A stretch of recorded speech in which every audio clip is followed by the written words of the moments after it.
Contemplative psychology frequently defines its ultimate goal as achieving the complete detachment of the mind from all worldly objects. Western clinical frameworks frequently interpret this state as pathological apathy, an emotional flattening where a person becomes unresponsive to their environment. The Abhidhamma, a core text of Buddhist psychology, classifies this specific misinterpretation as stolid indifference. The actual peak of this cognitive development is Saṅkhārupekkhā Ñāṇa, the knowledge of equanimity towards conditioned things. This state represents the zenith of mundane cognitive development, a point of high-functioning stability. Conflating clinical apathy with this advanced equanimity obscures the actual mechanism at work, a highly calibrated state of cognitive balance. To locate true equanimity compared to apathy, we can use a standard affective spectrum.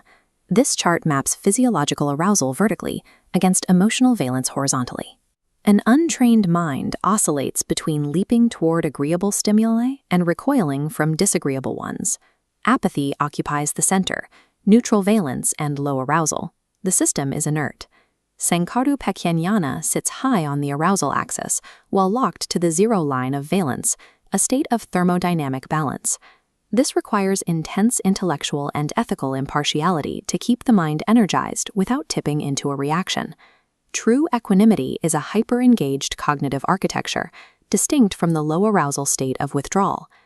To understand the mechanical trap that mimics equanimity, we use the Buddhist taxonomy of the kleshas, or mental afflictions. These texts identify three primary structural afflictions: greed, which is raga, hatred, which is dvesha, and delusion, or moha. Raga and dvesha drive the leaping and recoiling behaviors discussed earlier. Delusion, or moha, is the specific factor that produces a counterfeit state of equanimity.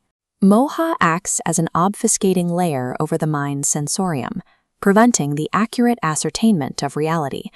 When combined with neutral feeling tones, this ignorance produces a pre-rational indifference. A subject feeling to react simply because they are blind to reality remains trapped in a counterfeit equilibrium. Breaking this trap requires the active mechanism of tatra maja tata. The term tatra maja tata literally refers to the cognitive property of middleness. The Abhidhamma uses the analogy of a charioteer to visualize how this middleness functions under stress. Think of a mind system where opposing forces pull a central load toward agreeable and away from disagreeable phenomena. The charioteer is the central control node, supremely attentive. Reins vibrate in active tension. The static central node precisely counters the opposing vectors. Maintaining this static position requires a high level of calibrated cognitive arousal. Tatra majma tatata is the deliberate cancellation of reactive forces, resulting in precise behavioral stillness. This tension translates into the concept of thermodynamic phase space. Integral theory maps this as the evolutionary trajectory of the upper left structural line of subjective interiority. Contemplative practice eventually stabilizes this structural line, creating a flat baseline. External data points hit the psychological system as erratic, high-amplitude spikes. The system processes these spikes without shifting its internal temperature. The baseline does not ripple as the data passes through. The mind is now capable of observing the entire display of experience with unwavering objectivity.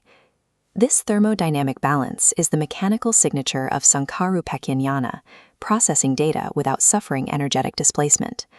What fundamental insight allows the system to stop reacting to these incoming data spikes?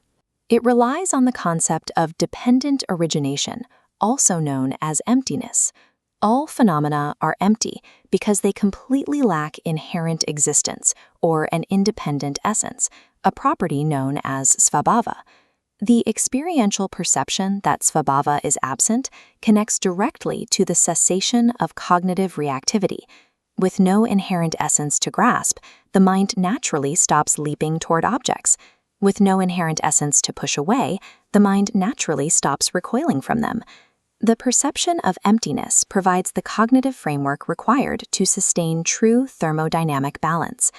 Saṅkhārupekkhā Ñāṇa sits just below the threshold of enlightenment, or nibbana. In this framework, it marks the furthest limit of mundane psychological development. This final, radical transition involves the complete shift from merely observing conditioned phenomena to fully realizing the unconditioned reality.